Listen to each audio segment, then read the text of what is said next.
obligé de croire que ce que vous écoutez ici là va façonner vos vies. L'église s'appelle Christ, la lumière du monde. Donc dans cette église, j'y crois fermement qu'il y a la lumière. Mais il faudrait que chacun de vous soit responsable de ce qu'il reçoit. Si vous êtes responsable de ce que vous recevez ici, on verra que l'étoile qui est en vous va finir par briller, va finir par démontrer le fruit de ce que vous recevez. La mission de l'église, c'est d'apporter le message, c'est d'apporter la vérité de la parole de Dieu. Et lorsque cette vérité est prêchée, il faudrait qu'en retour, on voit l'évolution des frères et sœurs qui reçoivent la parole de Dieu. Vous ne pouvez pas seulement recevoir et puis ne pas porter les fruits de ce que vous avez reçu. Sinon, on sera semblable à des païens qui connaissent la parole de Dieu, qui connaissent qui est Dieu, mais qui n'ont rien de Dieu en eux. Ça sera dommage. Mais je crois forcément que vous êtes appelés à démontrer la puissance de la parole de Dieu et à vivre les espoirs avec le Seigneur. Ce matin, nous allons partager un sous-thème que j'ai intitulé « Les 4 critères pour servir Dieu puissamment ». Vous savez, nous avons besoin de la puissance pour bien servir le Seigneur. Alléluia. Souvent quand on parle de la puissance, les gens ont peur. Les gens disent non, moi je suis un Dieu, pas besoin de la puissance. Non, on a besoin de la puissance pour bien servir Dieu. Et lorsque Dieu crée l'homme, au commencement, il dit faisons l'homme à notre image et à notre ressemblance. Mais le but de la création de l'homme ne s'arrête pas là. Il dit faisons l'homme à notre image et à notre ressemblance. Il dit pour qu'il domine. Alléluia. Donc Dieu crée l'homme pour que l'homme puisse le ressembler, pour que l'homme soit comme lui. Lui, il est un Dieu puissant. C'est pour que toi tu deviennes un Dieu puissant sur la terre. Il dit pour que tu domines. Il dit pour que je domine. Il dit j'ai été créé pour dominer. Donc tu vois, la domination est la première puissance que Dieu investit dans l'homme. Et c'est quelqu'un de suivre. Quand Dieu te crée, il t'investit de l'autorité, il te donne le pouvoir de gouverner et de dominer. Et il dit faisons l'homme à notre image pour qu'il domine. Donc en fait, nous existons sur la terre pour dominer.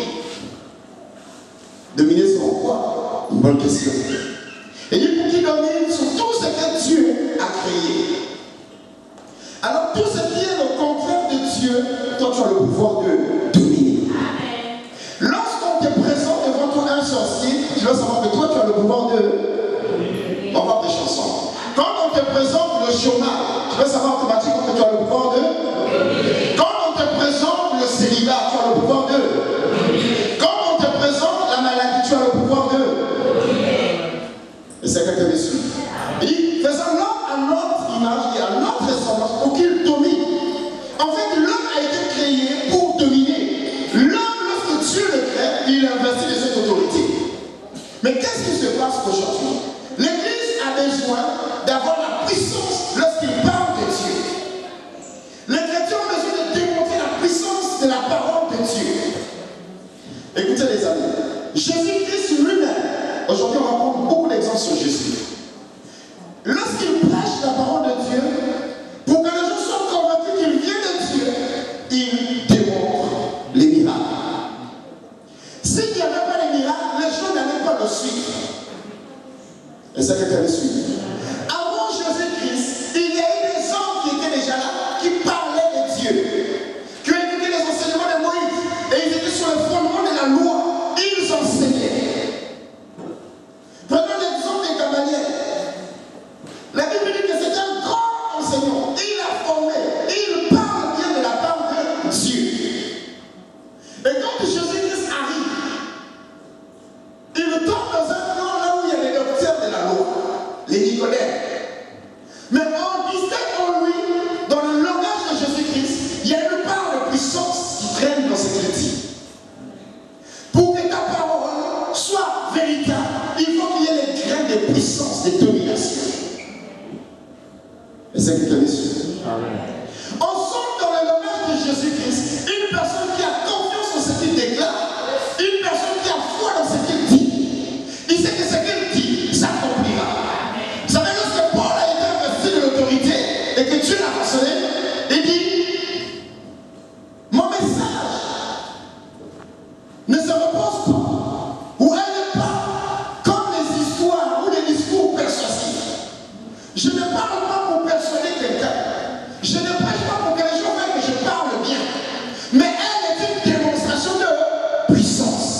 Est-ce que tu as reçu? Donc si tu parles de Dieu sans puissance, ta parole n'aura pas d'effet. Elle n'aura pas d'efficacité. Une parole qui est accompagnée d'une puissance, elle produit toujours. Je vais prendre l'exemple terre à terre. Vous avez remarqué dans les églises là où on fait des miracles, les gens viennent. Ils n'ont pas besoin d'évangéliser. Je regardais une adresse mail qu'on m'avait donnée, un site internet qu'on m'avait donné, un homme de Dieu qui est au Nigeria. Je ne vous dirai pas son nom. Le culte du début jusqu'à la fin, il y a quelle démonstration de la puissance de Dieu. Bon, si ça vient de Dieu, gloire lui soit rendue. Mais j'aimerais dire à tout le monde, et à une personne particulièrement aujourd'hui, qu'il y a des œuvres qui se font, ou qui se font, ou qui se feront, mais qui ne viennent pas de Dieu. Mais le nom de Dieu est déclaré dans ce qui se passe. La puissance, c'est bien d'en avoir, d'en posséder, mais elle vient d'où? Qui détient l'autorité ou le pouvoir que tu as lorsque tu annonces l'évangile? Jésus-Christ a dit, beaucoup diront, Seigneur, Seigneur, nous avons fait des miracles, on a chassé les démons, en ton nom. Et Jésus leur dira, retirez-vous de moi, je ne vous connais pas. Je parle de la puissance qui vient de Dieu, mais je parle d'une puissance que Dieu lui-même donne à l'homme qu'il a créé. Je ne parle pas d'une puissance qui vient de l'autre côté, celle qui n'est pas de Dieu. Il y a des gens qui peuvent parler de Dieu et qui demandent une puissance. Mais si toi tu viens de Dieu, tu sauras si celle-là est de Dieu.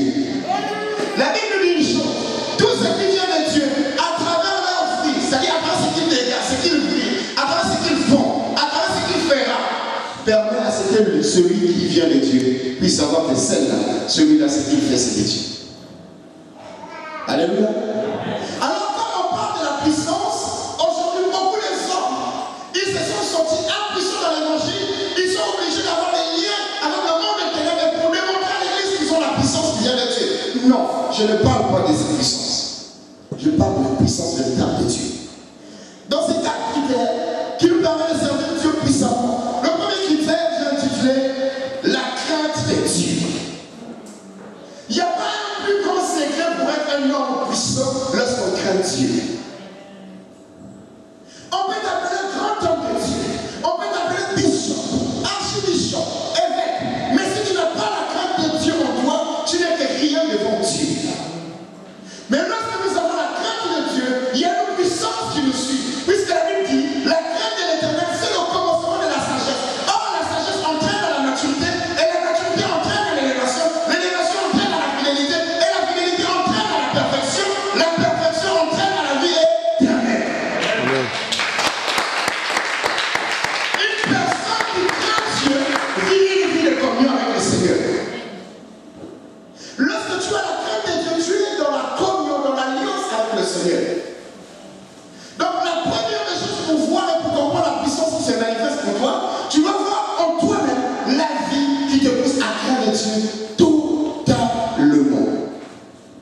Il y a des choses que tu faisais avant, que tu ne peux plus faire maintenant, simplement parce que tu as la crainte de Dieu. Le corps te dit vas-y, mais quand tu regardes la crainte de Dieu, tu dis non, résiste. Alléluia. Et la deuxième des choses, c'est la reconnaissance de Dieu. Un homme ou une femme qui sert le Seigneur mais qui n'est pas reconnaissant, même dans la vie courante, si nous n'avons pas une vie de reconnaissance, on a du mal à avancer. Tu peux avoir la connaissance, mais si tu n'es pas reconnaissant, ta connaissance ne te servira à rien. Jésus, pendant qu'il faisait ses miracles, pendant qu'il parlait, il disait toujours, ce que je fais, ce que je dis, ne vient pas de moi, mais elle vient du Père. C'est une façon de reconnaître la grandeur de celui qui l'a envoyé. La reconnaissance est très importante. Même dans les relations d'homme à homme, si nous ne sommes pas reconnaissants, on aura du mal à vivre une bénédiction. Je vais vous dire une chose. Lorsque quelqu'un t'a fait du bien durant ton parcours, et que tu n'es pas reconnaissant vis-à-vis de cette personne, ça attriste le cœur. Même si je dis, écoute, je l'ai fait par l'amour de Dieu, mais mon cœur est attristé. Et si mon cœur est attristé, Dieu est attristé. Si Dieu est attristé, fais gaffe à toi, parce qu'il y a des choses que tu vas rencontrer sur ton chemin. Et tu tu vas commencer à chasser tous les démons. Ce n'est pas les démons. C'est parce que tu n'as pas reconnu ce que tu as perdu dans ta vie. L'homme a la facilité de voir le mal de l'autre, ou le mal actuel, mais il a du mal à voir le passé qui a été scellé. Or, la Bible dit, l'amour couvre une multitude de péchés. Si l'amour est grand dans ta vie, le mal qui surgit sera inférieur parce que ton amour est immense. Vous avez quelqu'un ici? Amen. Tu ne peux pas croire avec le Seigneur si tu n'as pas la manifestation de l'amour de Dieu en soi. L'amour, ce n'est que Dieu. Mais là, on voit plus le mal. Et quand le mal se dit, ah non, ça, je ne peux pas, je ne pourrais pas. Or, la Bible me dit, l'amour couvre une multitude de péchés. Donc, même là où il y a le péché, l'amour de Dieu couvre. Et lorsque l'amour couvre, ça te permet d'avoir une vie de reconnaissance tous les jours. Quand les gens t'en attendent, tu dis non, laissez, prions, Dieu va faire. Alléluia. Lorsque les gens disent non, ça c'est impossible, toi tu dis non, c'est possible, parce qu'il y a l'amour de Dieu. Mais il faut être reconnaissant. Combien de personnes sont passées à Célèbre?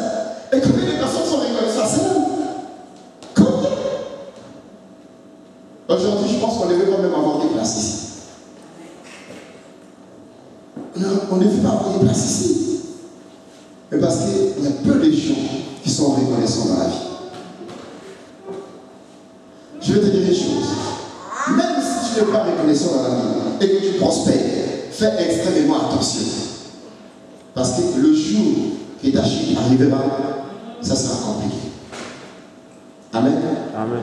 Et la troisième des choses, c'est la fidélité envers Dieu. Lorsqu'on dit qu'on est fidèle à Dieu, on est fidèle à son Église. Lorsqu'on dit qu'on est fidèle à son Église, on est fidèle à son leader. Alléluia. Écoutez, si Dieu inspire cette parole pour dire dans la Bible, n'abandonnez pas vos assemblées. Pourquoi il le dit? Parce qu'il sait que les chrétiens sont remplis de l'infidélité. Chaque chrétien cherche une raison pour quitter son église. Mais la Bible dit, n'abandonne pas. Lorsqu'on voit le monde n'abandonne pas, c'est qu'il y aura des choses qui vont te pousser à abandonner. Et c'est quelqu'un de suite. Amen. Il y aura des situations qui vont surgir et qui vont donner à la pensée de ta tête que je dois abandonner. Mais Dieu te dit, n'abandonnez pas vos assemblées. Parce qu'il sait, si les autres ont failli dans l'assemblée, mais à cause de ton amour, à cause de ton attachement, à cause de ta fidélité, il va te susciter toi et tu seras la tête et la lumière de cette église un jour. Lorsque Moïse conduisait le peuple d'Israël, la Bible dit que le jour que Moïse mourut, Dieu a suscité Josué qui était serviteur de Moïse. Alléluia. Dieu l'a suscité. Pourquoi? Parce qu'il était fidèle à Moïse, fidèle à Dieu. Et quand le jour est arrivé, qu'il fallait continuer la mission, Dieu l'a suscité. Et il y a des Josué qui ont abandonné leur assemblée. Il y a des Josué qui ont cherché Dieu partout. Écoute, si tu n'arrives pas à te soumettre à l'autorité que Dieu a passée dans l'église là où tu pries, tu pourras faire 10 000 églises. Tu ne te soumettras jamais. Et quand tu n'as pas su respecter ce que Dieu dit, n'abandonne pas ton assemblée. Ça dit quand tu partiras. Au moins si l'église a fermé, la porte dit bon, l'enfer Célèbre existe, mais là tu peux aller chercher d'autres églises. Mais tant que Célèbre existe, ton attachement et ton alliance doivent toujours rester là. Ta fidélité doit demeurer là. C'est important. Oui, je change d'église, je veux ceci, là-bas il y a l'onction, il y a la puissance, on prêche bien. Mais écoute-moi, le problème c'est pas qu'on prêche bien, le problème c'est d'abord toi-même. La Bible dit que le salut est individuel. Tu peux être dans un endroit là où il n'y a pas la manifestation de Dieu. Mais si toi, tu es en commun dans la fidélité avec Dieu, tu apporteras la manifestation et la puissance de Dieu dans l'endroit là où tu te trouves. La Bible dit que le poil brille, même dans le ténèbres. Si je suis dans le ténèbres, comme je suis le poil de Dieu, je brillerai toujours. Et à cause de moi, certaines personnes réellement la lumière, parce que j'apporte la lumière au milieu du ténèbre. Tout ça dépend de la fidélité. La quatrième des choses, l'alliance avec Dieu. Si j'ai une alliance avec le Seigneur, même mon pasteur ne peut pas changer mon parcours. Et c'est quelqu'un de suite. Parce que Moïse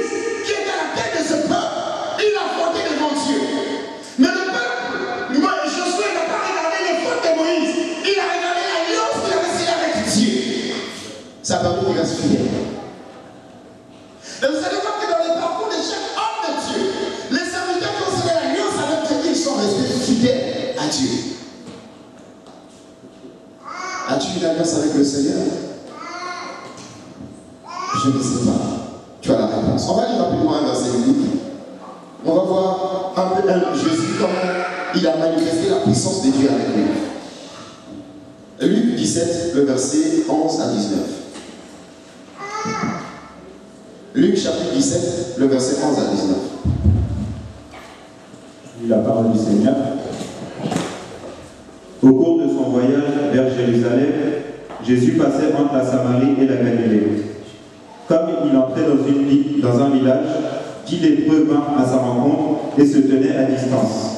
Ils élevèrent la voix et dirent « Jésus, Maître, aie pitié de nous. » En les voyant, il leur dit « Allez vous montrer au sacrificateur. » Et pendant qu'ils y allaient, il arriva qu'ils furent purifiés. L'un d'eux, se voyant guéri, revint sur ses pas et glorifia Dieu à haute voix. Il tomba face contre eux au pied de Jésus.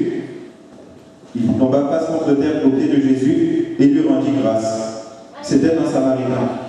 Jésus prit la parole et dit « Les 10 n'ont-ils pas été purifiés? Mais les 9 autres, où sont-ils? Ne s'est-il pas trouvé que cet étranger pour revenir et donner à gloire de Dieu Ne s'est-il pas trouvé que cet étranger pour revenir et donner gloire à Dieu? Puis il dit « Lève-toi, va, ta foi t'a sauvé. » Amen. On nous parle de la mission de Jésus. La Bible dit que Jésus, pendant son parcours, et ce jour-là, sur son chemin, il croise 10 personnes qui souffraient de la lèpre. Et quand, à cette époque, on souffrait de la lèpre, ceux qui souffraient de la lèpre, on les mettait à côté. Ils ne pouvaient pas encore collaborer avec les gens qui étaient en bonne santé. Ou ils ne pouvaient plus encore bénéficier des services de ceux qui étaient autour d'eux. Pourquoi? Parce qu'une fois que la personne avait la lèpre, on sentait que celui-là avait une malédiction, il était maudit, il était devenu impur. Donc on ne pouvait plus encore les accepter au milieu. Donc on créait des villages, on mettait des gens là-bas, tous ceux qui souffraient de la lèpre. Mais la Bible nous dit une chose, que Jésus, sur son chemin, il croise 10 personnes qui souffraient de la lèpre. Et quand c'était interdit, lorsque tu souffres de la lèpre et que tu t'approches ou tu te rapproches de ceux qui ne souffrent pas de la lèpre, c'était interdit. La Bible dit que l'Église se tenait à distance. Amen. Et ils ont vu Jésus. Ils ont commencé à parler à Jésus à distance. Et Jésus commençait à leur parler. Mais il se passe une chose. Lorsqu'il commençait à converser avec le Christ, si la parole de Jésus n'était pas investie de la puissance ou de l'autorité, la conversation entre les 10 lépreux et Jésus devait être une conversation vaine et sans suite. Et c'est quelqu'un qui suit. Lorsqu'ils ont commencé à parler, Jésus les écoutait. Il parlait à distance. Il parlait. Jésus les écoutait. Mais la Bible dit que Jésus par la suite a parlé pour eux. Il a fait des déclarations aussi pour eux. Il a dit par la suite, regardez comment Jésus fait les choses. Il est investi de l'autorité de Dieu. Il a la puissance. Il fait son parcours d'évangélisation. Il guérit ses hommes. Il sait qu'à l'instant même qu'il parle, il aura une puissance de guérison pour guérir la lèpre. Suivez-moi très bien. Mais ces hommes appartenaient à des gens qui servaient aussi Dieu. Il y avait des sacrificateurs qui étaient à la tête de la vie de ces hommes. Mais qu'est-ce qui se passe? Jésus les guérit, il sait qu'il va être guéri. Il a dit, repartez vers le sacrificateur. Alléluia.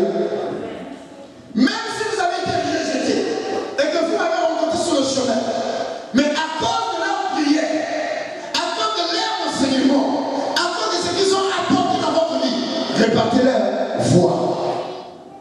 Parce qu'il avait besoin que ces hommes puissent reconnaître la grandeur des sacrificateurs qu'il avait établis, que Dieu avait établis devant.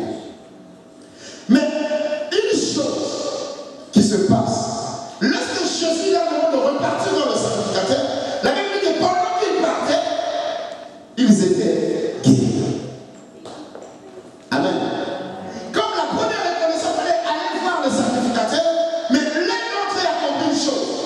Si je vais voir les sacrificateurs, c'est bonne chose. Je le verrai tout le temps. Mais ce monsieur, ça se fait que je n'ai même plus le rencontrer sur mon chemin. Le secrétaire me suit. Donc il comprend une chose. Avant que j'arrive sur le sacrificateur pour signifier ma reconnaissance, je repars d'abord vers cet homme. Je ne sais pas là où il habite. Je ne sais pas comment le trouver. Je ne sais pas comment le revoir. Il dit, je repars vers cet homme. Démontrer d'abord ma reconnaissance envers lui. Et c'est quelqu'un me suit. Il fait demi-tour. Il est venu voir le Christ. Et il lui dit, merci pour ce que tu as fait. Regarde comment je suis guéri. La Bible dit, il s'est jeté sur ses pieds pour reconnaître la puissance de Jésus dans sa vie. Et quand Jésus a dit cela, suivez-moi, lui Jésus. Il dit, mais vous étiez 10 auparavant. Même Jésus a besoin qu'on puisse reconnaître ce que Dieu fait en lui. Suivez-moi. Parce que souvent on dit, non, c'est le pasteur, c'est pas grave. Non, j'ai besoin d'une reconnaissance de ce que Dieu fait avec moi aussi. Je ne peux pas regarder ou diriger les enfants qui ne sont pas reconnaissants, qui ne reconnaissent pas le pouvoir ou la puissance de Dieu dans ce que nous sommes en train de faire. Il arrive au poste de lui, on prie pour les mariages des gens, que Dieu bénisse les hommes et les femmes se marient à l'église. Il y a des gens qui sont attachés dans les lieux bizarres. Parfois on passe tout notre temps à prier pour eux, mais quand ils sont bénis, ils ne se souviennent plus de l'église. C'est même eux qui partent en premier de l'église. Et c'est que tu avais suivi. Quand il était célibataire, il était là en très ferveur à l'église. Demande-lui tous les services que tu veux, il le fera. Mais le jour qui se marie, les mois d'après, je ne peux pas, je n'ai pas le temps, je ne pourrai pas, je ne sais pas, je ne suis pas sûr. Parce qu'il est rentré dans sa bénédiction, il a eu en un mot aussi pour le dire clairement, ce qu'il voulait, ce qu'il attendait. Et le service de l'église devient un service de temps en temps. Et c'est quelqu'un de suite. Vous voulez voir la main de Dieu, vous voulez servir Dieu puissamment dans tous les domaines de vos vies. Soyez d'abord reconnaissants. Vous savez, si aujourd'hui je suis attaché à la peau, ce n'est pas un sentiment charnel. Cet homme m'a logé, cet homme m'a nourri. Je suis arrivé en France ici en 2005. Je suis arrivé dans les bonnes conditions. Mais je me suis retrouvé dans les mauvaises conditions. Alléluia. Ça veut dire que tu te dis, et j'étais en Afrique, j'avais quand même un toit. J'ai mangé tous les jours. Mais je me retrouve en l'espace d'1 mois dans les conditions insupportables. Alléluia. Et sur mon chemin, je croise d'abord mon premier ennemi du foot, l'évangéliste Chancel. On ne s'aimait pas. Parce que mon équipe et son équipe, c'était la bagarre tout le temps. Si on fait un match de foot, ça finit par la bagarre. Il faut qu'il y ait des matières, des produits qui sortent. Alors sur mon chemin, je croise mon pire ennemi, qui est devenu aussi chrétien, et qui a pour moi suis devenu pasteur. Il dit, il faut qu'on se rencontre. Et quand on se retrouve, regardez comment Dieu fait les choses. Quand on se retrouve comme ça, on commence à bénir Dieu. Et je lui dis, mon frère, là, je suis dans une position d'arrêt. Je ne sais pas ce que Dieu veut faire, mais je ne comprends pas ce que je suis en train de voir. Et cela nous dit, on doit aller voir mon père. Ah, j'ai dit, comme je suis bâtard, il me faut un père. Est-ce que quelqu'un me suit? Quand tu as un père, quelles que soient les situations que tu traverses, ton père lèvera sa tête pour toi. Quand tu as un père, lorsque ton père verra que tu es dans des situations difficiles, à cause de l'amour qu'il a avec toi, il se lèvera, il viendra te secourir. J'ai dit oui, sur cette terre de France, il me faut un père. Je viens, je rencontre l'amour, je scelle mon alliance. Alléluia. Et quand tu me reçois, c'est comme si j'étais déjà un fils à 20 ans dans la maison. Est-ce que tu peux acclamer le Seigneur?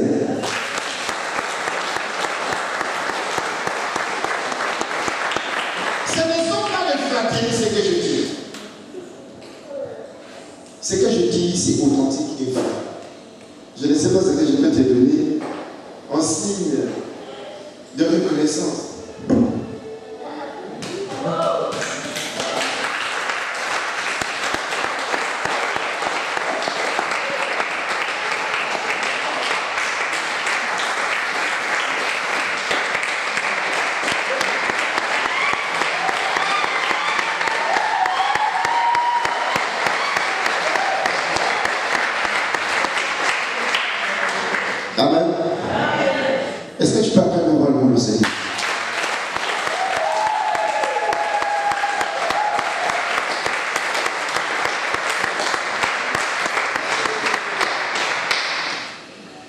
assure que si cet homme n'était pas à mes côtés, je ne sais pas ce qui devait arriver dans ma vie. Peut-être je ne serais plus en train de continuer de vous parler de Christ. Et il m'a soutenu, il a veillé sur moi.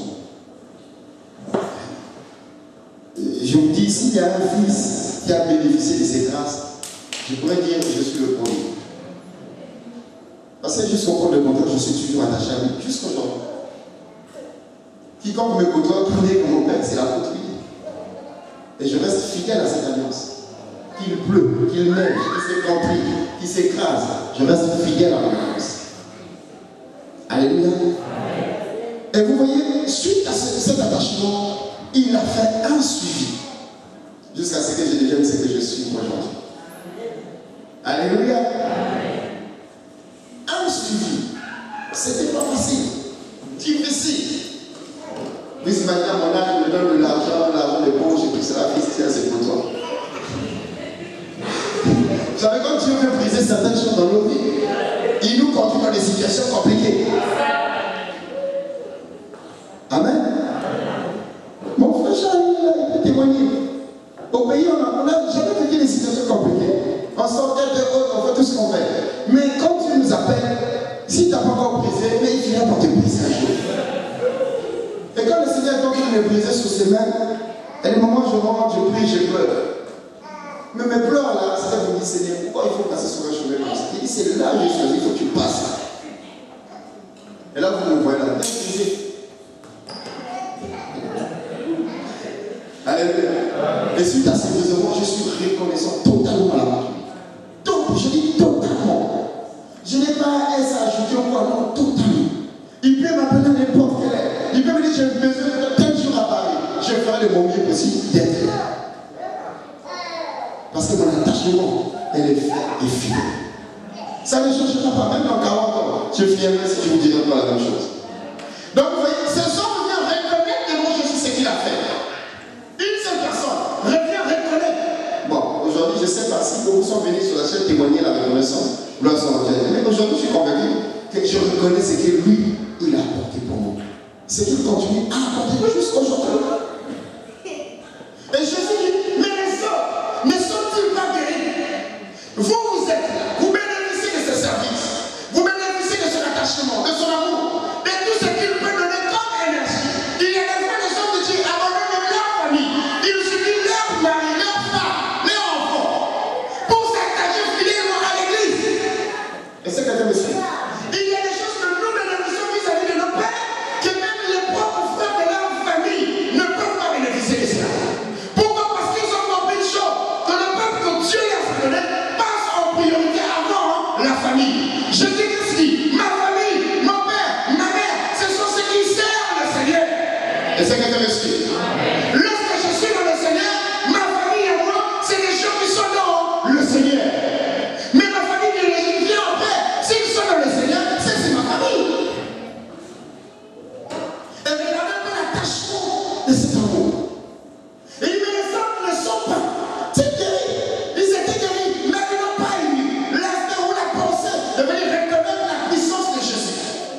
Quand tu reconnais la puissance de l'autre, automatiquement tu bénéficies de son autorité. Quand tu vas marcher dans ta vie, Dieu t'aimera parce que tu es un homme de reconnaissance.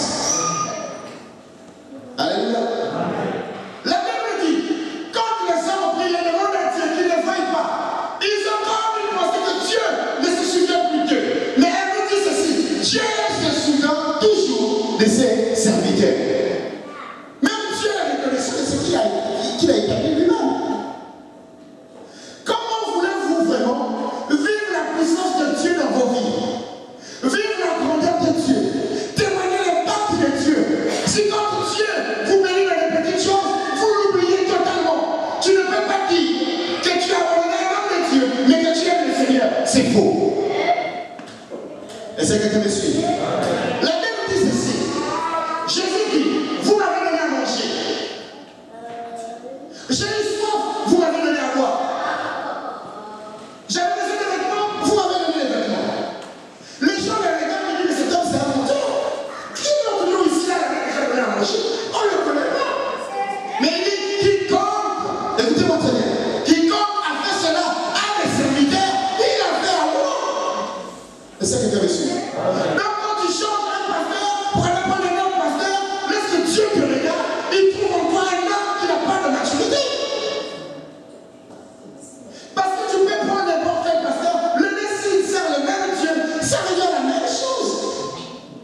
Est-ce que quelqu'un me suit? Je ne vais pas trop vous parler des démons, non. Les démons, vous avez écouté. Le péché, vous connaissez. Je vous parle un peu de la reconnaissance pour vivre la puissance de Dieu dans votre vie. Et il dit, quand après cela, le serviteur, il a fait un mot. Il y a des gens, lorsque tu lui dis les prêts, il dit, non, je ne peux pas ma je donne l'offrande, c'est pour Dieu, parce que la Dieu sort dans la porte du pasteur. Mais mon frère, tu n'as rien compris. Est-ce que quelqu'un me suit? Dans l'église, là où je dirige, tous les serviteurs qui sont au ministère, quand je parle de la Bible, ils s'élèvent, ils doivent lui payer la dîme. Parce qu'ils doivent alors reconnaître l'autorité que Dieu a mis devant eux. S'ils veulent être reconnus demain, il faut qu'ils les reconnaissent d'abord. La Bible dit que lorsque Dieu appelle Josué, il n'appelle pas Josué serviteur. Alléluia. Et pourtant Josué était serviteur auprès de Moïse. Josué était un homme de confiance.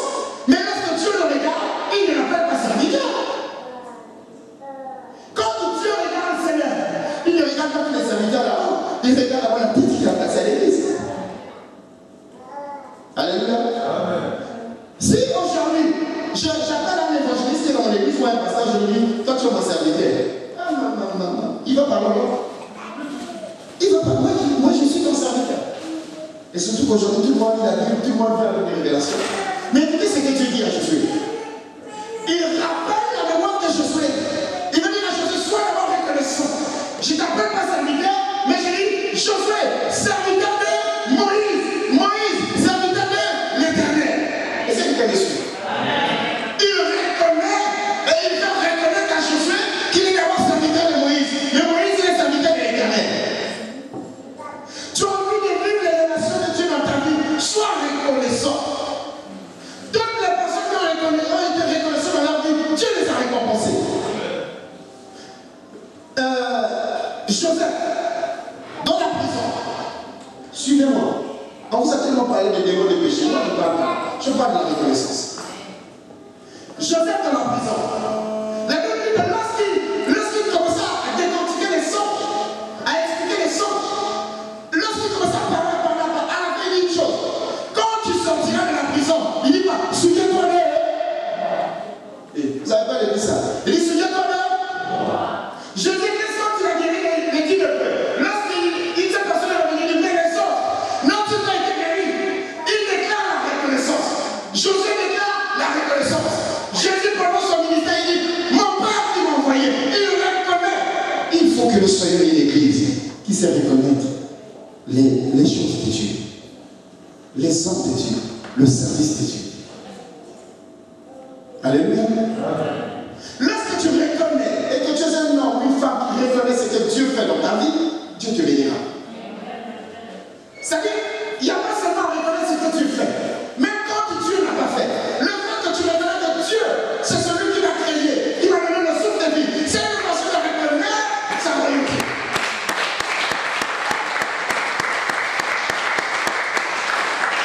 Qu'il fait ou qu'il ne fait pas, si je reconnais qu'il est Dieu, le fait que je reconnais qu'il est Dieu, les choses doivent changer. Et il y a des moments où tu n'as pas envie de beaucoup prier. Tu te lèves sur le Seigneur, je reconnais que tu es Dieu. Face à la situation, tu es Dieu. Amen. Vous savez, Dieu, lorsqu'on lui marque cette reconnaissance, il dit, donc l'enfant a compris la révélation, et ce qu'il traverse là, comme je suis Dieu, je peux juste résoudre ça. Alléluia. La reconnaissance, il y a une puissance qui permet à les choses de décompter dans nos vies. Si tu veux avancer avec le Seigneur, tu es seulement un homme reconnaissant, tu verras comment Dieu va faire. Vous savez, même la vie chrétienne a la repentance, Dieu te demande la reconnaissance. Alléluia.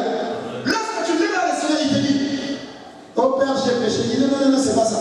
Il dit, souviens-toi seulement. Souviens-toi seulement de tout ce que tu as fait en mal et à faux et délaisse. Moi, je serai juste fidèle et Dieu. Pardon. Donc il te demande même de reconnaître les péchés que tu as fait pour que lui, il puisse te pardonner. C'est une forme de reconnaissance. Tu ne peux pas avancer avec le Seigneur si tu ne reconnais pas les choses. Il y a des gens quand on prêche, on parle des choses qui disent, mais ça ne me concerne pas.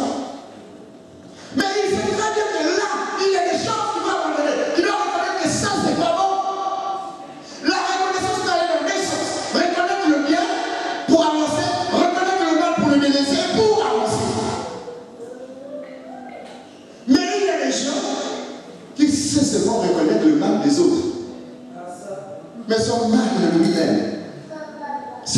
tellement mal que tu n'arrives pas à avancer.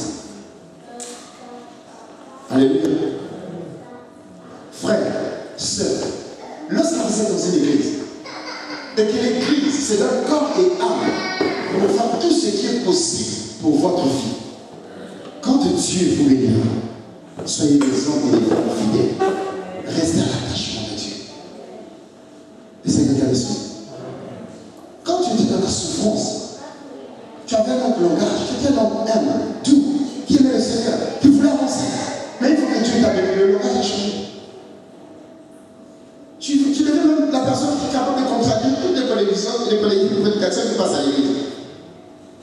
Parce que là, tu es rentré dans ta bénédiction. Mais Dieu ne nous appelle pas ces choses. Dieu nous appelle à être humble et à être reconnaissant. Lorsque les gens sont reconnaissants de Dieu, Dieu fait des grandes choses. Je veux dire une chose, maintenant pour avancer et pour finir. Quand nous sommes une église de Dieu, nous voulons expérimenter la puissance de Dieu. Nous devons aussi savoir quelle est notre part de responsabilité. Alléluia. Si tu connais quelle est ta part de responsabilité, ça va te donner une maturité. Et quand tu as la maturité, ça va te permettre simplement de faire ce qui est bon, ce qui est bien, pour avancer, pour l'église, même pour ta vie. Vous savez, il y a eu des gens qui ont vu Paul en train de faire les miracles. Qui ont vu Paul en train d'opérer. Et la Bible dit, ces gens-là aussi, ils ont commencé à faire pareil. Ils ont commencé à chasser les démons, à faire l'exorcisme. Et d'aller les gens aujourd'hui, jusqu'aujourd'hui, il y en a qui en font. Mais quand ils faisaient l'exorcisme, ils le faisaient au nom de Jésus. Frère, est-ce que tu peux le lire rapidement, s'il te plaît? C'est dans Acte 19, le verset 13. Acte 19, le verset 13 à 16. Vous allez voir une chose.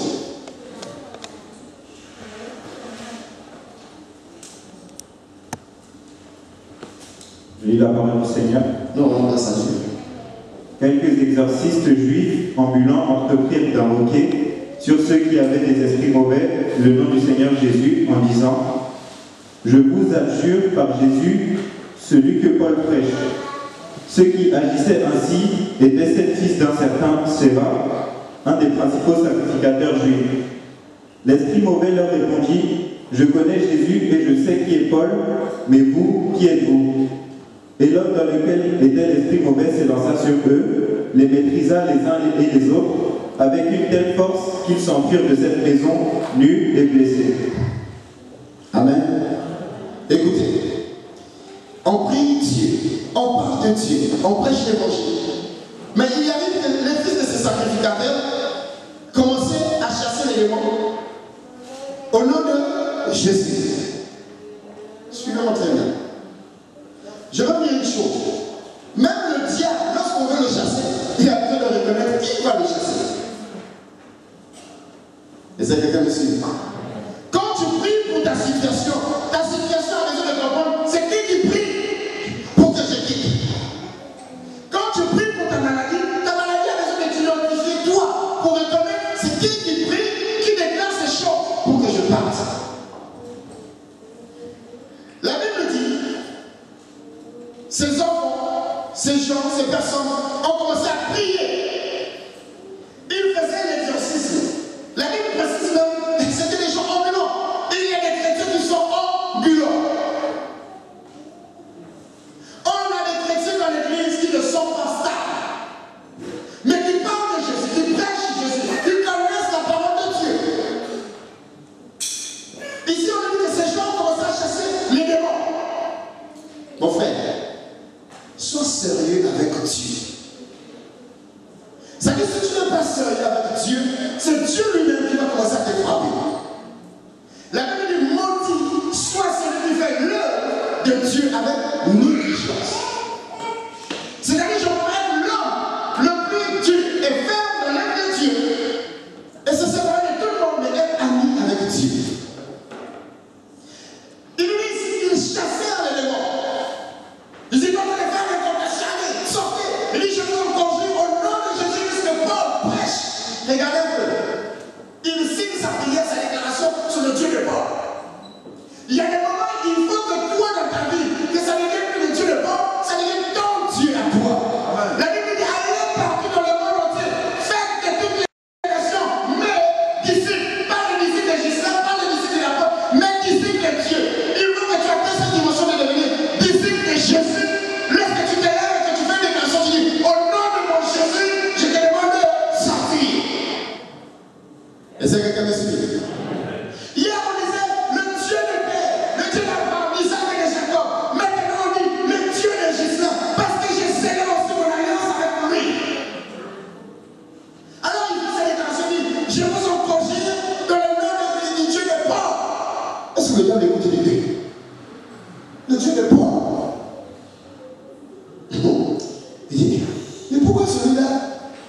parler des porcs.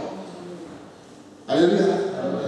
Il y a des gens qui ont fait des prières qu'il ne faut pas faire. Attention, parce qu'il y a des gens qui ont fait des prières, c'est sous la révélation. Le Dieu d'Abraham, d'Isaac, de Jacob, c'était des prières sous la révélation. Et toi, tu arrives avec ta vie pourrie de péché, tu as vu qu'il ne sent rien devant Dieu. Tu arrives, toi, sorcier, et là, je te demande, allez, Randa Kabana, sors le nom de Jésus. Ça veut dire que tu t'envoies de niveau, tu arrives ici là, Seigneur, merci, tu es puissant, oh, tu es magnifique. Le Dieu te dit, alléluia. Est-ce que quelqu'un me suit? Est-ce que quelqu'un n'a pas avec moi? Écoute-moi maintenant, on va avancer. La Bible dit qu'ils ont déclaré au nom du Dieu des pauvres pour que les démons sortent. Les démons le regardent. Il dit, je connais pas. Je connais Jésus. Mais toi, qui es-tu? Mais vous, qui êtes-vous? Le diable ne le reconnaît pas. On parle de la puissance de la reconnaissance. Même le diable n'arrive pas à le reconnaître. Regarde ton voisin niveau. Regarde encore ton voisin niveau. Dis-lui, mais comment? Si Dieu me connaît, le diable est obligé de me connaître. Parce que dans ma vie, il est le sang et la marque de Jésus. Quand je marche, on voit Jésus.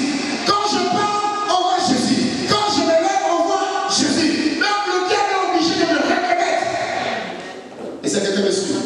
Mais ces gens-là, ils font des déclarations. Le diable regarde, lui, je connais Jésus. Jésus, je le connais. Je sais qu'il a chassé. Je sais qu'il a guéri. Paul, je le connais. Paul a fait des choses. Paul a changé de camp. Paul sert le Seigneur. Il guérit les malades. Il chasse les démons. Il a une voix de puissance. Mais vous, qui êtes-vous? Le diable qui va le connaître. Est-ce que quelqu'un me suit? Est-ce que vous me comprenez? Alors, ils ont mis au nom de Jésus de Paul. Le Jésus de Paul. Il y a des gens qui prient parmi nous. Quand vous priez, même Dieu ne vous reconnaît pas. Puisqu'il a dit, certains diront, Seigneur, nous avons chassé, nous avons guéri, mais moi je leur dirai, retirez-vous de moi, je ne vous connais pas. Faites très attention parce que toi, peut-être que Dieu ne te connaît pas. Mais tu es à l'église, tu pries, tu parles de Dieu, mais Dieu ne te reconnaît pas. Jamais. Même le vieux en photo comme ça, Dieu jamais. Même ton nom, Dieu n'a jamais fait de nom. Alléluia. On va finir. Les démons disent, moi je ne vous connais pas, je connais Jésus, je ne connais pas. Mais vous, je ne vous connais pas. Suivez maintenant la suite. La Bible dit, les démons maintenant, quand ils ne reconnaissaient pas ces gens, ils étaient identifiables. Donc Dieu ne les reconnaît pas. Même le diable ne les reconnaît pas. Il y a des gens qui sont dans le péché, quand tu viens à l'église, tu es dans le péché, tu es à l'église, tu viens à l'église, tu es dans l'église, Dieu ne te connaît pas, le diable aussi ne te connaît pas. Alléluia. Donc tu as un terrain comme ça, un domaine comme ça, là où même une foule qui était destinée à une autre personne, mais vient frapper même sur toi, boum, parce que tu n'as pas de couverture. Alléluia. Quand on n'a pas de couverture céleste dans la vie, on devient un danger public.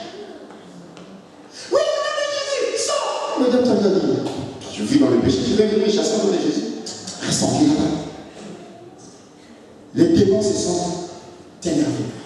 Parce que le diable, quand il te reconnaît, il reconnaît ton identité, il a peur. La Bible dit que quand les démons voyaient Jésus-Christ, ils disent, Seigneur, laisse-nous sortir. Propose-nous, laisse-nous seulement habiter dans les ports. Jésus n'avait rien dit. Ils ont seulement vu sa présence, ils ont commencé à frapper. Ils ont reconnu la puissance de Jésus. Quand le diable de ta famille ou les sorciers de ta famille, les envoûtements de ta famille, te voient, ils vont te reconnaître la puissance de Jésus dans ta vie. Ils vont dire que seul, celui-là vient de Dieu. Il est intouchable, il est incroyable. Je ne sais pas si ça se dit, il est imbattable. Est-ce que quelqu'un me suit? Il est intouchable. Il n'y a pas trop de mots en français pour ajouter tout ça. Les démons se sont révoltés. Qu'est-ce qu'ils ont fait? La Bible dit qu'ils ont tapé les hommes qui étaient en train de chasser au nom de Jésus. Et vous voyez, la Bible dit ils ont couru les larmes nues. Tellement qu'on les a alimentés par les démons. Déchirer les habits. En tout cas, bien matés. Quand il dit au nom de Jésus, sors au nom de Jésus, boum, sors au nom de Jésus, demande avec foi. Alléluia. Sors au nom de Jésus, quand tu as le pantalon. Là, tu vas plus fort au nom de Jésus. Au nom de Jésus. Au nom de Jésus. Alléluia.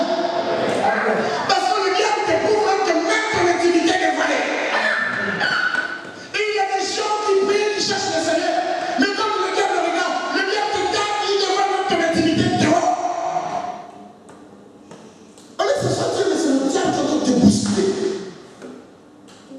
Tu cherches un démon, mais c'est le démon qui est en train de te taper tous les jours. Tu sors là, quand on te voit, ton visage présente déjà le feu rouge. Donc tu as la règle. C'est on va chez on verra comment Dieu peut faire les choses. Oh, depuis que le pasteur prie pour moi, rien ne change. Oui, mais toi-même tu ne changes pas. Quand Jésus est guéri, le Dieu est prêt. L'homme vient venir demander Dieu merci à Jésus. La Bible lui dit quoi? Jésus lui dit ta foi t'a sauvé. Ma prière a de l'efficacité. Si toi tu as la foi, c'est que je déclare, et mon Dieu. Et c'est que Dieu me suit. Les personnes que Jésus-Christ a guéries, à chaque fois il disait ta foi t'a sauvé, ta foi t'a guéri. Mais si moi je prie et que toi tu as une autre unité différente de celle que je déclare tous les jours pour toi, c'est normal que tu restes dans cet état. Tu ne pourras pas grandir, évoluer, tu restes une naine ou un nain spirituel. Qui c'est ça? Tu ne peux pas évoluer. Et les diables, ils ont bien tapé, ils ont couru de la nuit. Frère, soeur, aujourd'hui, le diable, quand tu te regardes, tu as un lieu en train de courir dans toute la France. De chercher les églises, de chercher les solutions. Mais aujourd'hui, Dieu te dit, sois reconnaissant à sa puissance. Et tu vivras sa puissance dans ta vie.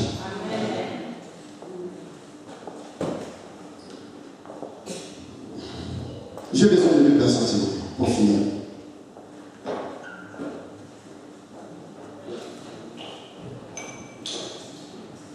N'ayez pas peur, vous n'allez pas tomber.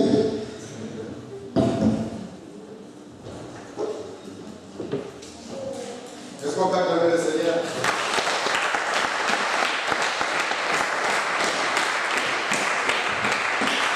Regardez ce qui se passe. Je prends l'exemple. Je suis Dieu qui les a créés. Et tellement qu'ils ont compris que notre Dieu est l'amour, ils ont souhaité de faire une alliance de fidélité et de l'unité pour servir Dieu. Et moi, à chaque fois que je vois la reconnaissance qu'ils apportent vers moi, je suis fier de ce qu'ils font et de ce qu'ils déclarent pour moi. Amen. La Bible dit, les miracles accompagneront ceux qui auront cru. J'ai besoin d'une 3e personne qui va s'élever et d'une 4e personne qui va s'élever aussi. Les miracles accompagneront ceux qui auront cru. Vous pouvez déjà avancer les 2 personnes que j'ai besoin. Les miracles accompagneront ceux qui auront cru. Au nom de Jésus. Suivez.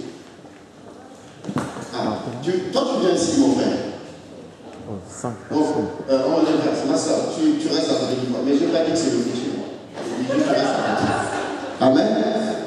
Toi, tu restes tout seul pour l'instant. Alors, quand Dieu est content de ce qu'eux ils font, il dit, bon, tout ce que tu veux, je te donne. Donc là, il y a le miracle, la guérison, la puissance, la réussite, la prospérité, le mariage, tout ce qui vient à l'encontre de la bénédiction vont venir te chercher, vont te poursuivre au nom de Jésus. Dieu regarde ta fidélité, il vient encore te répondre. Sois béni parce que tu as été sensible à l'appel de Dieu. Dieu bénit sans qu'on puisse te forcer. Amen. Que Dieu bénisse vraiment vos vies. Dieu les récompense. Maintenant, mon frère, toi tu es le miracle. Tu es la bénédiction, la prospérité. Tu es tout ce qu'elle fait. Suivez-moi très bien. Parce que toi tu es la bénédiction de Dieu. Tout ce que tu veux, c'est toi. Mais il se passe une chose. Comme ils ont cru en Dieu, mettez-vous là. Non, vous restez. C'est moi ceux qui ont la bénédiction de Dieu pour l'instant. Vous allez prendre le pouvoir. Vous tournez comme vous voulez. Vous venez ici. Suivez. Avant de partir, je vous donnerai le pied pour partir. Dieu dit, les miracles accompagneront ceux qui auront cru. Oh non. Alléluia. Bon, vous pouvez partir. Maintenant, regardez ce qui se passe. Miracle accompagné maintenant. Suivez-le. Ça, c'est les miracles de Dieu qui est en train de les accompagner. Est-ce qu'on peut acclamer le Seigneur? Regardez comment ça se passe dans le monde de Dieu. Donc, chaque jour qu'ils vont prendre, le miracle va toujours les accompagner. Amen. Venez ici. Maintenant, là où il est dans Dieu, le miracle les accompagne. Alléluia. Si les miracles les accompagnent, c'est qu'ils ont le pouvoir sur les miracles. Est-ce que quelqu'un me suit? Le garde du corps du président de la République, qui a le pouvoir sur le garde du corps sur le président? Si le président dit, non, passe derrière, qu'est-ce qu'il va faire?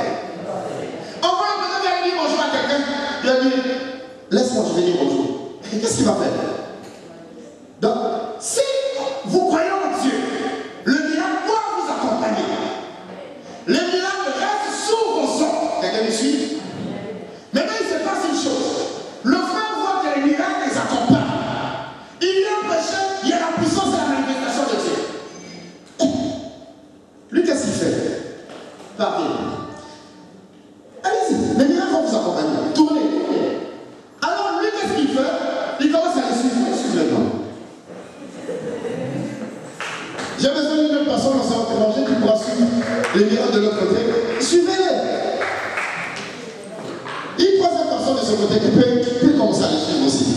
Sois béni, on acclame pour le Seigneur, on acclame le Seigneur, on acclame le Seigneur.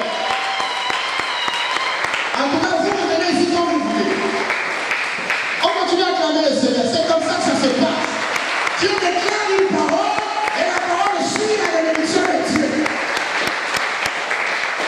Alléluia! Il est vivant. Il est ressuscité. Qui? Est-ce que tu peux acclamer avec cri de joie? Amen. Écoutez-moi les amis. Ils ont l'autorité sur le miracle, la puissance, le mariage, le chemin, tout ce que vous pouvez décréter, et ils ont le pouvoir. Parce que les miracles de Dieu les accompagnent partout. Mais là, eux, ils n'ont pas compris que ceux-là, ils ont scellé l'alliance avec Dieu. Au lieu de chercher celui qui les a donné le pouvoir de marcher avec les miracles, ils cherchent ceux qui ont reçu les miracles. Alléluia. Est-ce que quelqu'un me suit? Dis Amen pour que je t'explique. Dis Amen pour que je t'introduise dans ta bénédiction. Dis plus fort Amen que ton voisin. Dis encore Amen pour que je t'accorde. Alléluia. Il y a eu des femmes qui sont sorties pour faire les magasins. Ils arrivent devant le bijoutier, ils trouvent là plein de bijoux. Alors une parmi toutes ces femmes n'avait pas les moyens. Les autres commencent à prendre. Je prends les bijoux de 1500 €, de 2000 €. Mais qu'est-ce que tu prends? Dis c'est moi même je vais payer si tu n'as pas l'argent. Elle dit non. Écoute, c'est moi qui vais payer pour toi. Il dit moi c'est ce que je veux. Je veux seulement le bijoutier. Est-ce que tu as compris cela? Parce qu'elle sait que si elle a le bijoutier, elle aura tous les bijoux qu'elle veut. Au lieu de chercher le miracle, cherche Jésus-Christ de Nazareth. C'est lui qui est le Père et la puissance de miracle. Si tu sais chercher Jésus, ta vie va changer, ton péché va s'asseoir, ta maladie va fuir, tes problèmes vont fuir, et tu seras un homme, une femme élevée au nom de Jésus. Ne cherchez pas ceux qui ont le miracle, mais cherchez celui qui les a donné le miracle pour vivre la puissance de Yeshua. Alléluia. Il y a des gens, les miracles les accompagnent qui viennent de Dieu, mais ils n'ont pas compris une chose. Ils sont capables de dire au monde, suivez-moi, je suis un faiseur de miracles. Ils deviennent des gourous. Au lieu de dire aux gens, cherchez Jésus. Ce que j'ai fait, c'est Jésus qui m'a donné. Ce que vous voyez, ça vient de Jésus. Si vous cherchez Jésus, vos vies vont changer. Rien n'est impossible à celui qui croit en Jésus. Ne cherchez pas ceux qui font le miracle, mais cherchez le Père de miracle. Je n'ai pas un problème avec un faiseur de miracle, mais j'ai un problème avec le Père de miracle. Quand le monde a voulu crucifier Jésus, ils n'ont pas compris une chose. Ce n'est pas Jésus qu'il fallait tuer, c'est Dieu le Père qu'il fallait tuer. Alléluia. Cherche Jésus pour que tu sois enraciné en Jésus. Si tu es en Jésus, même si le monde te sous-estime, tant que tu as Jésus dans ta vie, les choses changeront au nom de Jésus. Alléluia. Alors quand tu es enraciné en Jésus, quand les démons, la maladie te cherchent, ils ne pourront pas te trouver. Ils vont trouver ton corps, ils vont trouver ton physique, mais ton homme intérieur, il est intouchable. Quand il se lèvera, ta maladie va s'asseoir, le chômage va s'asseoir, le manque de papier va s'asseoir, l'aveuglement va partir, le paralytique va marcher. Alléluia. Cherchons Jésus-Christ de Nazareth. Ce n'est pas une église qui change la vie. Alléluia. Toutes les églises parlent qui ont un fondement de Jésus. Même si dans mon église, les choses n'évoluent pas. Mais si moi je scelle une alliance avec Jésus, à cause de mon alliance, les choses changeront à l'église. Est-ce que quelqu'un comprend ce que je suis en train de dire? On a besoin de voir une église qui est conduite à la perfection. La Bible dit, Jésus a dit, les pasteurs, les prophètes, les docteurs, tout ce que vous connaissez dans les 5 ministères, les prophètes, les évangélistes, pour qu'ils conduisent le peuple de Dieu à la connaissance et à la maturité de la parole, jusqu'à ce que le peuple atteigne une dimension de la perfection. Vous devez atteindre cette maturité de la perfection. Si vous atteignez la perfection de Dieu, vos vies vont changer. Cherchez la connaissance de Dieu, à connaître Dieu, à rentrer dans son alliance. Souvenez-vous que Dieu est capable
la grâce à cause de toi. Il y a des gens, Dieu les a fait grâce. C'est des gens de ça. Vous pouvez vous asseoir maintenant. On acclame le Seigneur.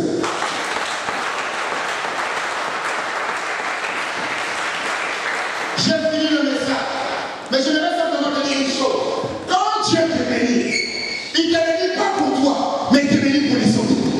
La Bible de Jésus, c'était dans son bon service, il dit, je suis venu avec les premiers et la vie éternelle. Nous sommes serviteurs pas pour nous, mais pour les autres. Nous avons été appelés pour servir les autres. Si Dieu te fait grâce, si Dieu te donne un don, si Dieu te l'aide, c'est pas pour toi, mais c'est pour les autres. Si les autres sont bénis, à ce même moment, ta joie sera parfaite. Amen. Ma soeur, mon frère, tu as la grâce de chanter pour la gloire de Dieu. Excuse-moi. Dieu te fait cette grâce parce qu'il sait que quand tu ouvriras ta bouche, tu chanteras à l'Éternel. Il y a des gens qui vont te bénir. Alléluia. Il y a des gens qui vont te bénir. Maintenant, toi, tu arrives à un certain niveau, même pour venir chanter là, il faut des négociations. Aujourd'hui, tout maintenant marche avec l'argent. Quand on vient payer la chorale, on dit garder 100%. Même quand ils n'ont pas la répétition, ils seront là pour chanter parce qu'ils savent qu'ils doivent pointer les airs pour qu'on leur paye la fin du mois. Écoutez-moi, commencez à pointer dans le royaume de Dieu. Pointez pour Jésus. Lorsque vous pointez pour Jésus, Jésus vous bénira la montagne. Et ça ne s'arrête pas la chorale. Il y a même des gens de Dieu, quand tu les invites, ils commencent à te dire, moi je prêche comme ça, je dois aller à l'hôtel, je vais te payer ça. Non, mon frère. Comment ça va pour Jésus? Quand tu étais inconnu, tu acceptais tout. Maintenant que tu es devenu connu, tu commences à avoir des critères qui n'ont rien à voir avec la parole de Dieu.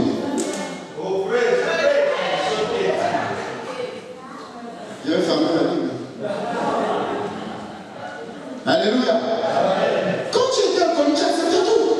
Maintenant que tu es devenu connu, moi, dans votre vie, ça passe comment? Quand je viens, il faut faire comment? Tu ne reconnais pas celui qui t'a pris dans la bassesse et qui t'a élevé, qui t'a donné la place de valeur. Alléluia. Qui a fait de toi ce que tu es. Les gens t'appellent quand tu te lèves. Quand tu parles, les gens disent Alléluia. Mais quand tu étais dans ta famille, tu pouvais t'acclamer. Les écoutez, monsieur. Bon, si on disait ça, on vous présente Gisèle Kali Soumou, fils de M. Kali. Acclamer le Seigneur. Qui va acclamer? Pourquoi? Alléluia. Qui va acclamer? Gisèle Kali Soumou a fait quoi pour moi? Il est qui pour moi? Mais quand on dit le pasteur, comme le fait comme déjà le pasteur, Gisèle Kali Soumou, donc vous voyez que l'image de Dieu, oh pasteur, je vais acclamer parce que Jésus est dans sa vie. Je vais acclamer parce que Jésus m'a montré. Je vais acclamer parce qu'il vient de Dieu. Alléluia. Quand on vient vous présenter tel frère, il chante pour la gloire de Dieu. Les gens l'appellent parce qu'il voit Dieu dans ce qu'il fait. Maintenant, toi, quand Dieu fait des choses extraordinaires avec toi, tu as changé de nom. Tu deviens Dieu quelqu'un. Là, pour chanter là, il y a tout un tas de critères. Si ce n'est pas respecté, le maître de joue en répétition, je ne vais pas vous débrouiller. C'est-à-dire qu'on arrive même à un niveau, il faut que le leader puisse te supplier. Mon frère, est-ce que tu peux venir? Écoute, je vais tout faire pour te bénir. Si tu t'en manques les mains, tu auras la chiffre évangélique. Alléluia. Moi, je suis passé à la méthode forte. Ça dit quand les gens ne reconnaissent pas ce que Dieu est en train de faire dans leur vie, tu peux partir de l'église. Ça dépend de toi. Je voudrais rester avec une seule personne, mais on parle de Dieu, on craint Dieu, on sert Dieu. Je n'ai pas besoin de t'obliger de faire ce qu'il est dit. Comme tu es de Dieu, tu fais les choses naturellement. Parce que tu reconnais que c'est Dieu qui t'a donné. Pourquoi tu dois courir derrière toi? Moi, je cours parce que je cherche le royaume pour moi. La Bible de la grâce, le salut est individuel. Chaque coup pour rencontrer son prix.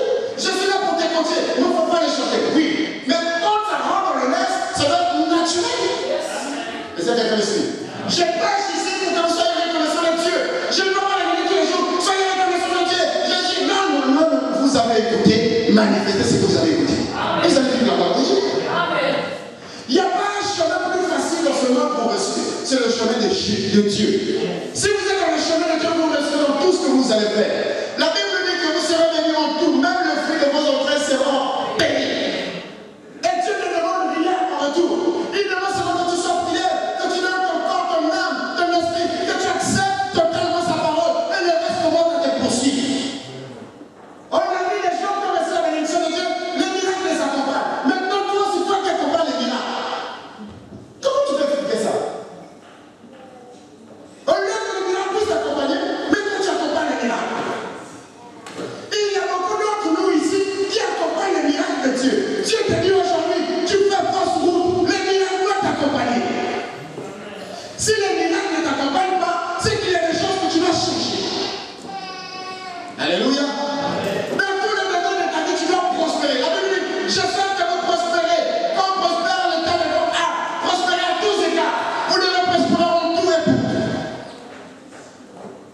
voyez que ce n'est pas un problème de l'église.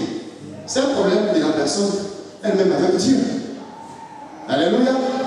L'église est comme endroit là où on est en train de vous motiver. Vous motivez pour Dieu. Vous montrez le chemin que vous devez suivre. Et c'est quelqu'un qui suit. Maintenant, le reste, si vous ne le mettez pas en pratique, vous allez le vivre. Vous allez voir certaines fois évoluer, certaines fois évoluer, mais vous ne le mettez pas. Parce que vous ne le mettez pas en pratique, c'est que vous recevez de la part de Dieu. Amen. Soyons tous reconnaissants de la puissance de Dieu. Alléluia. Frère, sœur, dans ta vie, tu dois prospérer à tous égards. Mais pour que la prospérité de Dieu se manifeste dans ta vie, il y a une attitude, il y a des principes, il y a des lois à respecter. Pour qu'il y ait une belle réussite de tout ce que tu feras, il faut respecter ce que Dieu a déclaré dans sa parole. Quand tu obéis à ce que Dieu dit, automatiquement il y a une bénédiction et ça chute. Mais quand tu désobéis, il y a une malédiction qui vient s'asseoir. Il y a des démons que tu chasses, mais ce n'est pas les démons, c'est la malédiction parce que tu as désobéi à Dieu. Alléluia. Il y a des esprits que Dieu envoie dans vos vies. Vous croyez parfois c'est le diable. C'est Dieu qui les envoie. Vous ne me croyez pas. Là, les gens vont se chercher. Vous savez, en Égypte, quand Abraham avait eu peur de Pharaon et qu'il a dit que sa femme était sa sœur, les esprits étaient partis envoûter Pharaon. C'est Dieu qui les avait envoyés. Alléluia. C'est Dieu qui les avait envoyés. Et Dieu dit à Moïse, écoute, va voir Pharaon. Je mettrai de l'incrédulité dans le cœur de Pharaon. Pour que Pharaon voie ma gloire. Il arrive à un moment, si toi tu déconnes, tu ne veux pas respecter Dieu, tu fais des choses lui-même. C'est-à-dire, le diable n'a plus le contrôle sur toi, c'est Dieu qui commence à faire. Quand Dieu fait des choses, fais attention. La Bible dit que le jugement de Dieu, si tu s'élèves, qui? Même ton pasteur, tu veux voir mon pasteur plus moment, quand tu commences à prier comme ça, dans ton sujet, c'est comme s'il a sommeil. Vous savez, de prière comme ça, tu as la maison, tu as les réveils des gens, tu veux prier. Tu pries, Anne-Marie, oh Seigneur, béni. Joseph, sois béni, Seigneur, tu arrives ici la nuit. Seigneur, oh, Luc, je veux que Dieu puisse te bénir. Alors, écoutez-nous. Parce que là, Dieu lui-même intervient. Oui. Il y a des moments où Dieu intervient. Écoute-toi, mon fils, ne perds pas le temps pour lui. Parce que lui, c'est moi-même qui suis en train de l'occuper. Est-ce que quelqu'un suit? Avant que Dieu s'occupe de toi, commence à le chercher et à reconnaître sa puissance. Abandonne tout de ce qui t'empêche d'avancer. Parce que si Dieu s'occupe de toi, le pasteur ne pourra rien faire, l'apôtre ne pourra rien faire. On peut gêner même 40 jours ici là, rien ne pourra se faire. Pour finir, pendant le parcours de mon ministère, il y a eu un monsieur, il était un colonel, un commandant. Et ce commandant était malade à mourir. Et son fils était un ami à moi. Il vient me voir, il dit, papa, il est vraiment malade, mais tous les passages sont passés, il n'y a pas de changement. Et toi, tu vas aller prier. Et vous savez, ce papa-là avait une mauvaise réputation. Donc, il tapait les gens, il mettait les gens en prison, moi, des rêves comme ça, où parfois il arrive chez vous, il y a un problème, surtout ses ouvriers. Dès qu'il volait les sacs des Simona, il les a fait prendre la parcelle pour récupérer son argent. Il avait une mauvaise réputation. Mais le jour-là, il me dit, tu vas aller prier pour papa. J'ai pris peur. Et pourtant, le gars était malade, il ne pouvait pas se lever pour faire rien faire. Mais rien que sa réputation, ça se met. Voyez, vous êtes comme un peu de même devant, il m'a dit, peut-être c'est moi qui l'ai tué. Alléluia. J'ai dit, bon, on verra bien. Le meilleur est venu, il faut qu'on parle. Donc, quelque part, j'ai vu que ce jeu, il reconnaissait la grâce de Dieu en moi. Mais écoutez-moi ce qui se passe. Il arrive à un niveau dans la vie, les prières n'ont plus d'efficacité parce que ce n'est pas des prières puissantes, mais simplement parce que Dieu ne veut plus faire dans nos vies. Lorsqu'on fait trop de choses qui ne plaisent pas à Dieu, Dieu bloque tout. Et quand j'arrive, je prends la Bible, je commence à parler de Dieu. Là, je ne vais pas dire que je suis guéri, non. Je commence à me dire, mais non, les péchés, ce n'est pas une bonne chose. Quelqu'un qui est malade par les dit, maintenant, il faut se repentir, il faut laisser ces choses. Alléluia. Parce que j'avais compris qu'il avait besoin de se repentir. Et pendant que je commençais ce travail, j'ai commencé à prier. Le Seigneur m'a dit qu'il ne ferait plus rien pour lui. Alléluia. Il dit, mais je ne peux plus rien faire, il va mourir. Mais l'autre commence à demander, est-ce que je peux lui dire ça? Mais comment ça va se passer? Le Seigneur me dit, écoute, laisse-moi la prière. Laisse-lui, je vais le récupérer. Je reviens, je dis à cet homme, dans la vie, il y a un temps pour vivre, il y a un temps pour mourir. Alléluia. Je lui donne un message côté. J'ai dit, mais ce qui est important, il faut mourir avec Christ. Lorsque tu as Christ dans ta vie, et que Dieu te récupère aujourd'hui, c'est une joie. C'est regrettable pour ceux qui vont rester, mais c'est une joie, parce que tu vas être témoin de ciel. Dieu commence à lui confesser Jésus. Alléluia. Je lui ai poussé, emmené à la repentance. Même si quand quelqu'un est malade à mourir, tu lui dis, réponds, mais ça répond. Je dis, mets-toi à genoux, le colonel à genoux. Il dit, voilà, c'est moi le colonel. Alléluia. Dieu commence à prier pour lui. Et Dieu me dit, il va mourir. Donc je me mets seulement à comprendre que maintenant là, tu n'as plus de chance. Commence maintenant à chercher Dieu pour que Dieu te pardonne tes péchés. Et si c'est possible, ces choses-là arrivent. Il arrive à un moment dans la vie tellement que tu as fait des dégâts. Dieu ferme la porte. Donc même quand tu pries, Dieu ne t'écoute plus. C'est écrit. Il dit, la prière du juste a une grande efficacité. Maintenant la prière du faible a une grande faiblesse. Donc ça ne peut même pas monter. Alléluia.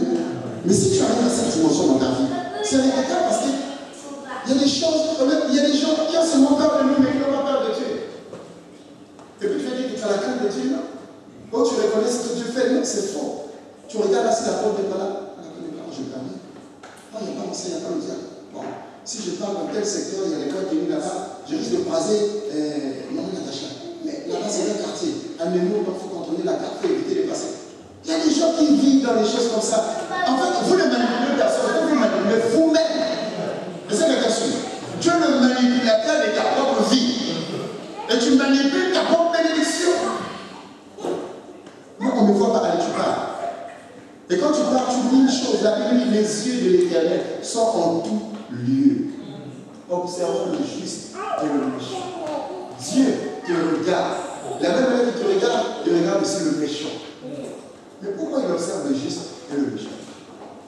C'est pour que personne n'arrive à le dire. Donc, en un mot, en conclusion, si tu n'es pas reconnaissant vers Dieu et que tu fais des choses, tu te montres toi-même. Alléluia. Et remarquez, même quand vous faites ces choses-là, ta conscience est Dieu devant Jésus. Ah, mon frère, ok, c'est un frère. Bonjour, mon frère, bonjour. Ça va? Ah, ta vie de prière, comment ça va? Ta conscience te regarde et fait comme ça.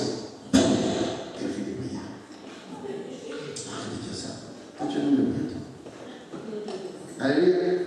Oh, la sœur, en crise. Quand on finit ici, là, il y a une soirée là-bas. La sœur se déguise. Elle devient Jézabel. C'est la vérité. Les sœurs qu'on croise, surtout quand il fait vol avec les ministres, c'est des chrétiennes. Puisqu'ils vont dans les endroits là, on ne va pas les repérer.